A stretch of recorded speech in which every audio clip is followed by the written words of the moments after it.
Baiklah, saya akan mempresentasikan tugas saya. Jelaskan peran Al-Quran, hadis, ijtihad, dan keadaan masyarakat sebagai sumber materi dakwah. Bagaimana keempat tersebut saling berkaitan dalam menyusun materi dakwah yang sesuai dengan ajaran Islam dan kebutuhan masyarakat saat ini. Berikan contohnya dalam kehidupan sehari-hari. Peran masing-masing sumber.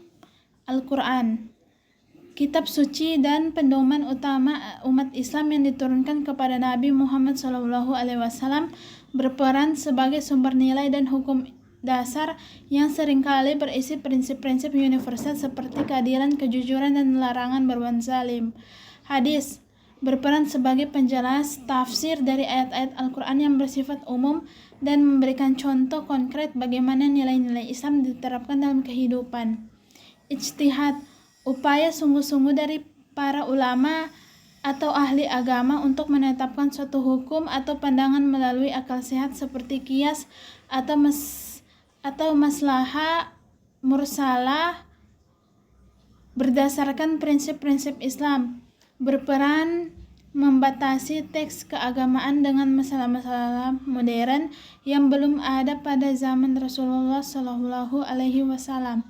Keadaan masyarakat, peranannya sangat penting untuk melihat sejauh mana pesan dakwah dapat diterima dan dipraktikkan.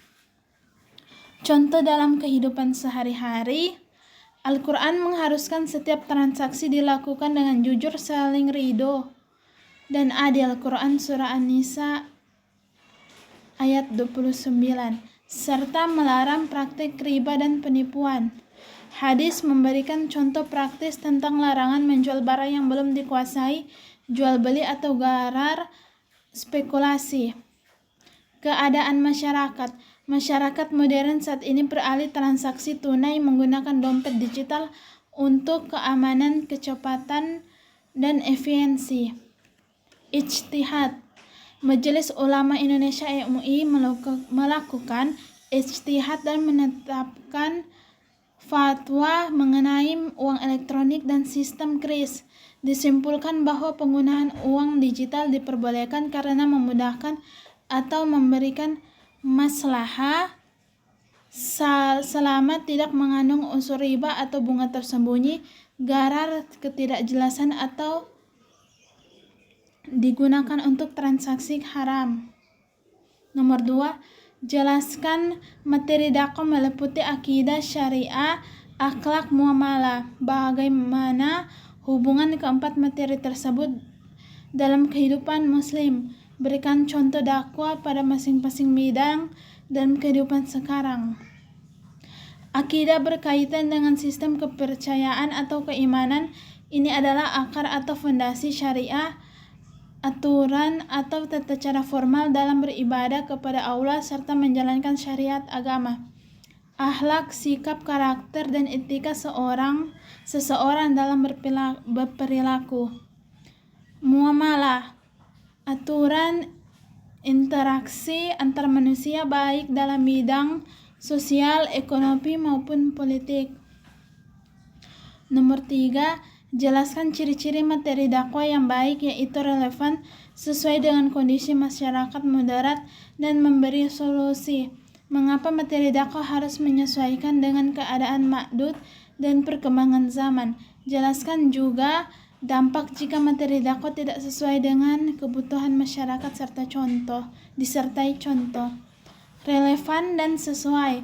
Kondisi masyarakat, materi yang disampaikan kontekstual dengan realitas dalam permasalahan yang sedang dihadapi oleh jamaah.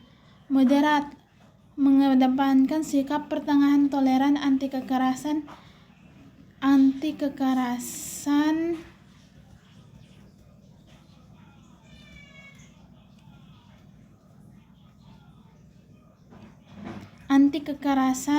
tidak ekstrim, dan menghargai nilai-nilai kearifan budaya lokal. Memberi solusi dakwah tidak hanya berisi larangan, ancaman, atau sekedar teori, tetapi juga memberikan jalan keluar, bimbingan praktis, alternatif, positif, memecah masalah kehidupan jemaah. Relevan, Psikologi jamaah. Pendekatan psikologi penting agar pesan sesuai dengan emosi dan kapasitas penerima pesan, memicu radikalisme, ekstremisme, dakwah yang kaku dan tidak moderat, berpotensi menimbulkan perpecahan, intoleransi, hingga penolakan sosial. Menurut Anda, mengapa seorang dai perlu memahami kondisi kebutuhan mad'u sebelum menyampaikan materi dakwah? Jelaskan pengaruhnya keberhasilan dakwah dan berikan contoh dalam kehidupan masyarakat saat ini. Pengaruh terhadap keberhasilan dakwah. Penyampaian pesan relevan kontekstual. Dai dapat memilih pendekatan bahasa yang sesuai. Materi yang rumit disesuaikan dengan sehingga mudah dipahami oleh berbagai lapisan masyarakat. Dakwah di lingkungan komersial, pasar atau pasar tradisional. Dai akan menyampaikan materi dakwah seputar kejujuran dalam berdagang, etika bisnis Islam, dan bersedekah yang langsung menyentuh realitas kehidupan mereka. 5.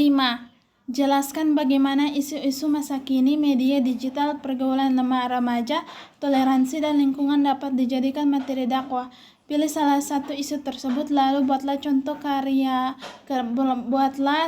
kerangka materi dakwah yang sesuai dengan nilai-nilai Islam dan kondisi masyarakat saat ini. Media digital.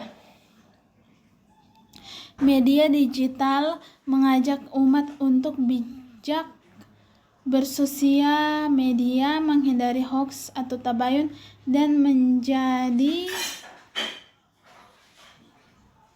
ladang amal. Kerangka materi dakwah santun bijak di era digital. Tema utama: menjadikan ruang digital ladang amal dan sarana kebaikan. 1. Pendahuluan mukadimah. Mengucapkan salam dan puji syukur kepada Allah Subhanahu wa taala. 2. Isi pembahasan utama. Media digital pedang bermata dua, konsep komunikasi Islam. Potensi pahala jariah media sosial menjadi sarana dakwah yang sangat efektif dan cepat menjangkau umat. 1 konten positif yang dibagikan ulang bisa mendatangkan pahala terus-menerus. Etika muslim di dunia maya atau digital. Menjaga lisan mengetik jariah, dosa tulisan komentar negatif. Ingatkan bahwa setiap jejak digital akan dicatat oleh malaikat rakib dan atid. Quran Surah Qaf ayat 18. Langkah praktis menjadi netizen yang soleh. Sebarkan pesan motivasi yang bermanfaat dan inspirasi. Penutup. Hikmah dunia digital adalah alat. Jika digunakan untuk kebaikan, ia akan meninggikan derajat seorang muslim.